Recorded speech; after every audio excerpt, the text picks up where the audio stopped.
Hello दोस्तों, नमस्कार। आज महाशिवरात्रि की कथा सुनाते हैं, जिसमें चिड़िया की शिवरात्रि या भक्ति की शक्ति कितनी है। तो एक बार एक गांव में एक सेठ जी रहते थे।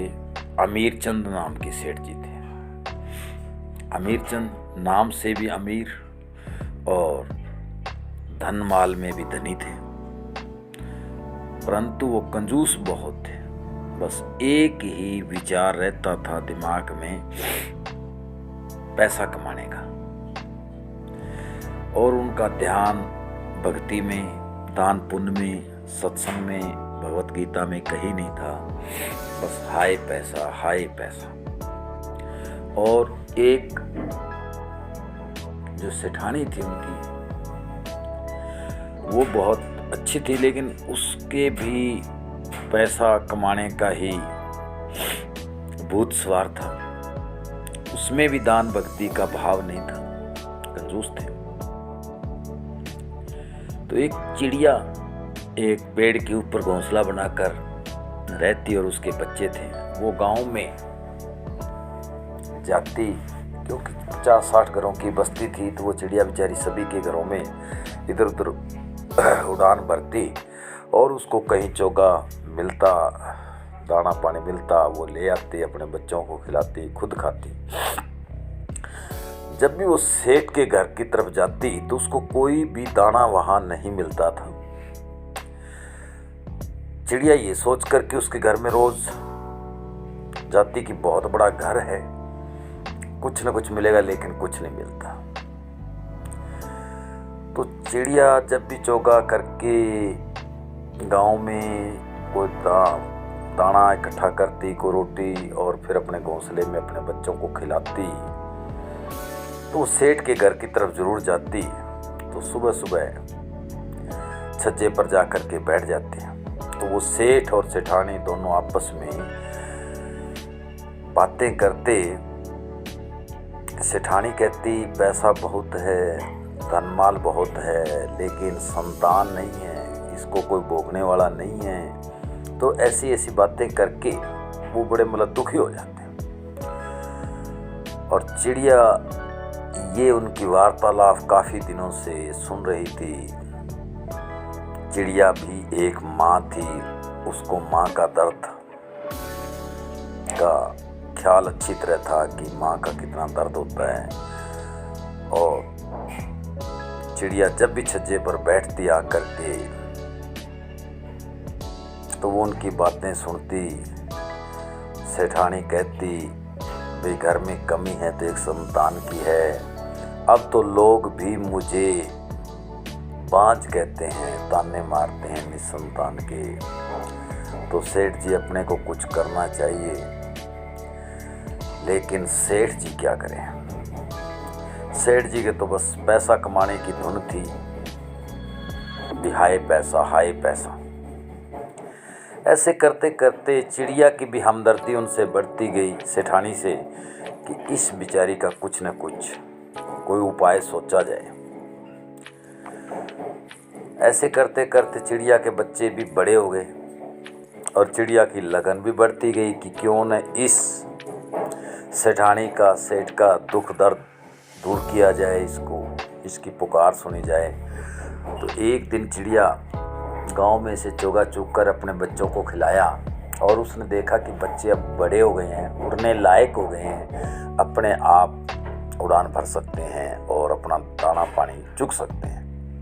तो उसने अपने बच्चों को बताया कि देखो बेटे, अब आप बड़े हो गए हो और अपना चोगा पानी खुद करें, और मैं किसी कार्य के लिए दूर जा रही हूँ। ऐसा कह करके चिड़िया ने अपनी उड़ान भरी और कैलाश पर्वत की तरफ चल पड़ी। उड़ते उड़ते कई दिन हो गए। अंत में कैलाश पर्वत पर पहुंची, जहां शिवजी महाराज और माता पार्वती जी बैठे थे।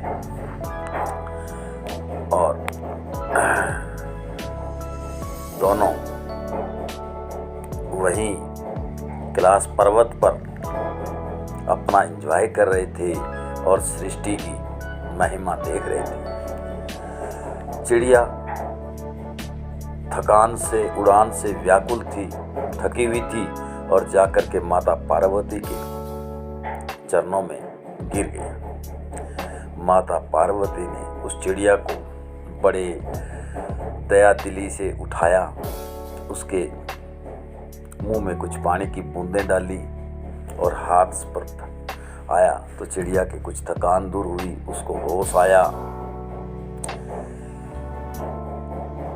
तो चिड़िया माता पार्वती से निवेदन किया कि हे माता, मैं आपसे एक निवेदन करती हूँ कि जिस गांव में मैं रहती हूँ उस गांव में एक सेठ और सेठानी है और वो निसंतान है, बहुत दुखी है। उनके घर में संतान का कोई आयोजन करें, संतान दें ताकि वो सुखी हो जाए। माता पार्वती ने बहुत लंबी सोची,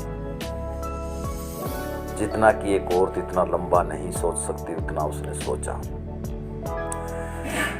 कि एक चिड़िया, जानवर, जीव जो बोल नहीं सकता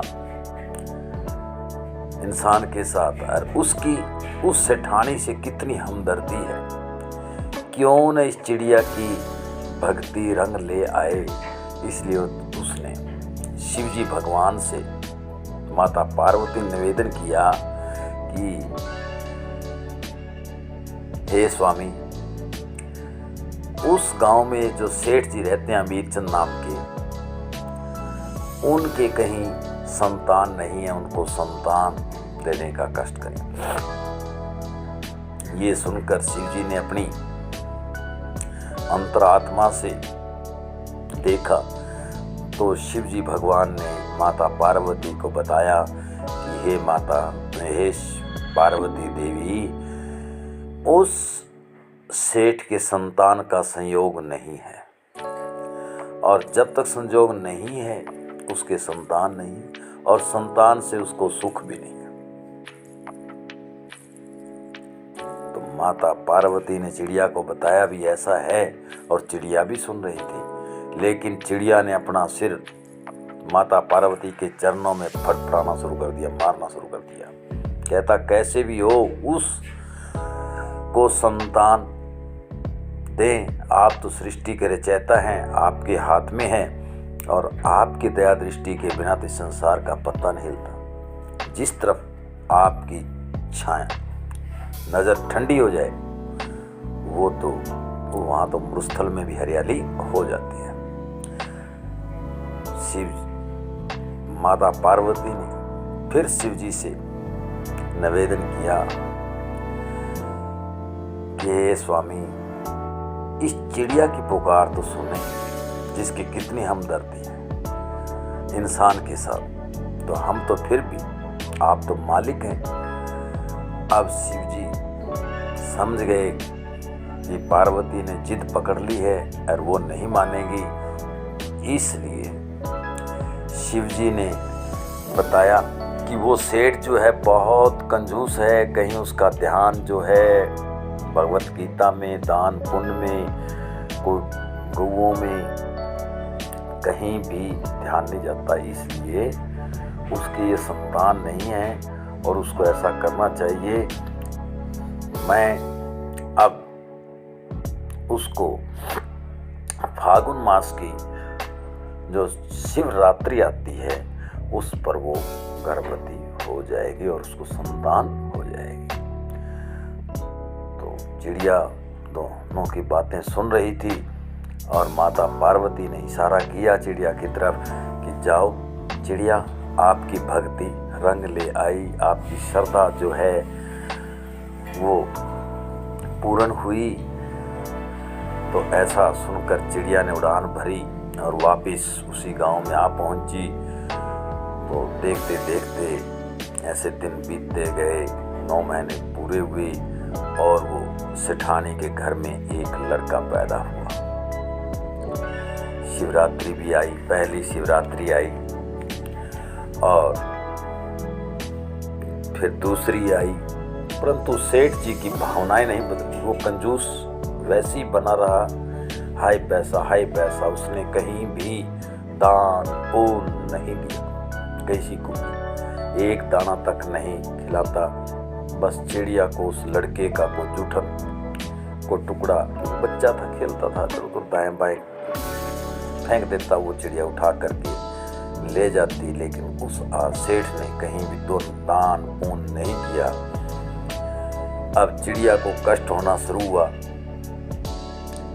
कि उसकी भक्ति को ठेस पहुंची कि इसको शिवजी भगवान ने लड़का दिया, लेकिन ये कहीं भी भगवत गीता का, शिवजी का कहीं जागरण नहीं करता, कहीं पुण्य नहीं करता।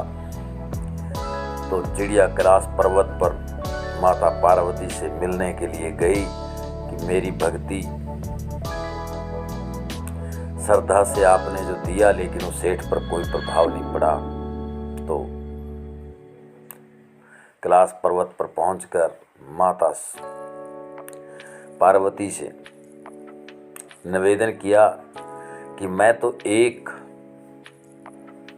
इंसान के साथ न बोलने वाला जीव हूँ, ना तो मैं उसकी बात समझ सकती और ना ही मैं अपने विचार उनको बता सकती, क्योंकि भाषा दोनों की अलग अलग है। तो माता मैं क्या कर सकती हूँ। तो माता पार्वती ने चिड़िया को बोलने की शक्ति दी इंसान के साथ कि आप जाओ और उसे समझाएं, उसे बताएं कि आपकी भक्ति से ये ऐसा हुआ है। तो चिड़िया ने फिर अपनी उड़ान भरी और उसी गांव में पहुंची और सुबह सुबह जाकर के सेठ जी के निवास मकान के एक छज्जे पर बैठ गई और एक अजीब शिवजी की वो जो शक्ति दी हुई थी, उसके तहत वो एक माता पार्वती का रूप सा बनाया और बोली, कहती है, हे सेठ जी, आपको इस चिड़िया की भक्ति से रतन की प्राप्ति हुई है, पुत्र रूपी रतन की प्राप्ति हुई है। आपने कभी भी कोई दान पुण्य नहीं किया और फागुन मास की शिवरात्रि पर आप को इस चिड़िया की भक्ति का जो फल था वो आपको दिया गया। आपने कहीं भी पुण्य दान, एक शिवरात्रि निकली, 2 निकली।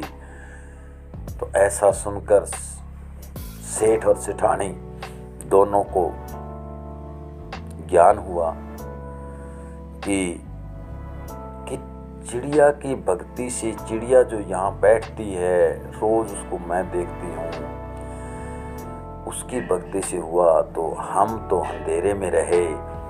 तो उन्होंने उसी शिवरात्रि को सेठानी ने भी व्रत रखा और सेठ जी ने भी रखा और काफ़ी सारा दान पुण्य भी किया।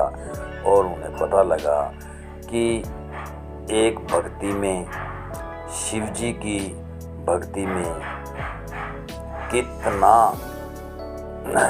जोश होता है, कितनी शक्ति होती है और कितनी फलदायी होती है। तो उन्होंने हमेशा से शिव जी की आराधना करनी आरंभ कर दी और प्रतिवर्ष आने वाली शिवरात्रि को व्रत रखना शुरू कर दिया। तो धन्यवाद। तो दोस्तों, आपको ये शिव जी की, चिड़िया की शिवरात्रि या भक्ति की शक्ति कहानी अच्छी लगी होगी तो आप इसे लाइक करें, सब्सक्राइब करें और कमेंट बॉक्स में लिखें कि कहानी कितनी अच्छी लगी। धन्यवाद।